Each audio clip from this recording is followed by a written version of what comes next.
You got people like this around you. Country's full of them now. People walking around all day long, every minute of the day, worried about everything. Worried about the air, worried about the water, worried about the soil. Worried about insecticides, pesticides, food additives, carcinogens. Worried about radon gas, worried about asbestos. Worried about saving endangered species. Let me tell you about endangered species, all right? Saving endangered species is just one more arrogant attempt by humans to control nature. It's arrogant meddling. It's what got us in trouble in the first place. Doesn't anybody understand that? Interfering with nature. Over 90%, way over 90% of all the species that have ever lived on this planet, are gone. They're extinct. We didn't kill them all. They just disappeared. That's what nature does. They disappear these days at the rate of 25 a day. And I mean regardless of our behavior. Irrespective of how we act on this planet, 25 species that were here today will be gone tomorrow. Let them go gracefully. Leave nature alone. Haven't we done enough? We're so self-important. So self-important. Everybody's going to save something now. Save the trees, save the bees, save the whales, save those snails. And the greatest arrogance of all, save the planet. What? Are these fucking people kidding me? Save the planet? We don't even know how to take care of ourselves yet. We haven't learned how to care for one another. We're going to save the fucking planet? I'm getting tired of that shit. Tired of that shit. Tired. I'm tired of fucking Earth Day. I'm tired of these self-righteous environmentalists, these white bourgeois liberals who think the only thing wrong with this country is there aren't enough bicycle paths. People trying to make the world safe for their Volvos. Besides, environmentalists don't give a shit about the planet. They don't care about the planet. Not in the abstract, they don't. Not in the abstract, they don't. You know what they're interested in? A clean place to live. Their own habitat. They're worried that someday in the future they might be personally inconvenienced. Narrow, unenlightened self-interest doesn't impress me. Besides, there is nothing wrong with the planet. Nothing wrong with the planet. The planet is fine. The people are fucked. Difference. The planet is fine. Compared to the people, the planet is doing great. Been here 4.5 billion years. Did you ever think about the arithmetic? Planet has been here 4.5 billion years. We've been here, what, 100,000? Maybe 200,000? And we've only been engaged in heavy industry for a little over 200 years. 200 years versus 4.5 billion. And we have the conceit to think that somehow we're a threat? That somehow we're going to put in jeopardy this beautiful little blue-green ball that's just a-floating around the sun? The planet has been through a lot worse than us. Been through all kinds of things worse than us. Been through earthquakes, volcanoes, plate tectonics, continental drift, solar flares, sunspots, magnetic storms, the magnetic reversal of the poles, hundreds of thousands of years of bombardment by comets and asteroids and meteors, worldwide floods, tidal waves, worldwide fires, erosion, cosmic rays, recurring ice ages, and we think some plastic bags and some aluminum cans are going to make a difference? The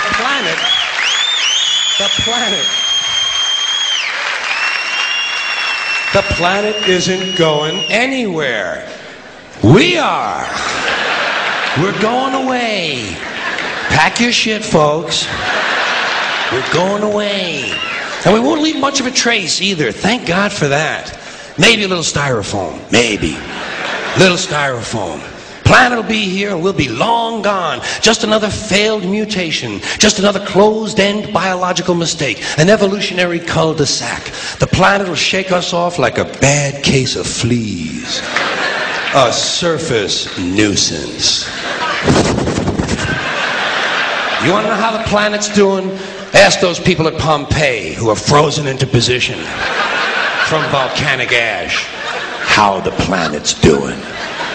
Want to know if the planet's all right? Ask those people in Mexico City or Armenia or 100 other places buried under thousands of tons of earthquake rubble if they feel like a threat to the planet this week. How about those people in Kilauea, Hawaii who build their homes right next to an active volcano and then wonder why they have lava in the living room?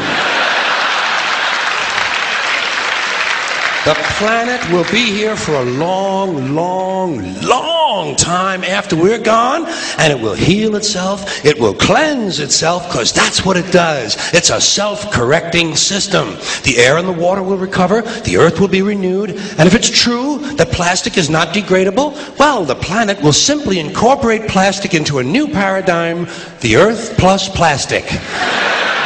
The earth doesn't share our prejudice towards plastic.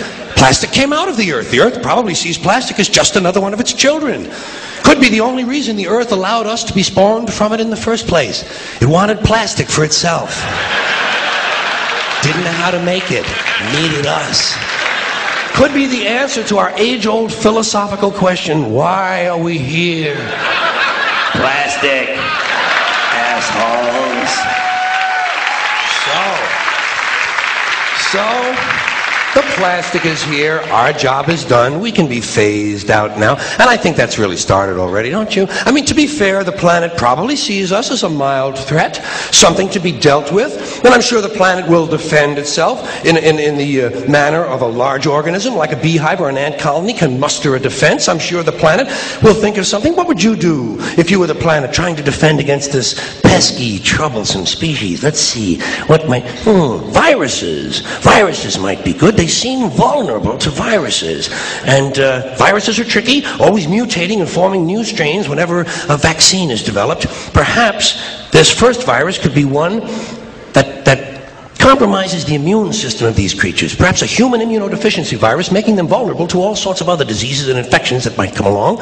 And maybe it could be spread sexually, making them a little reluctant to engage in the act of reproduction. Well, that's a poetic note. And it's a start. And I can dream, can't I?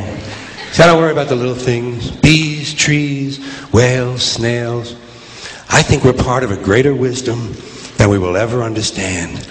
A higher order. Call it what you want. Know what I call it? The big electron.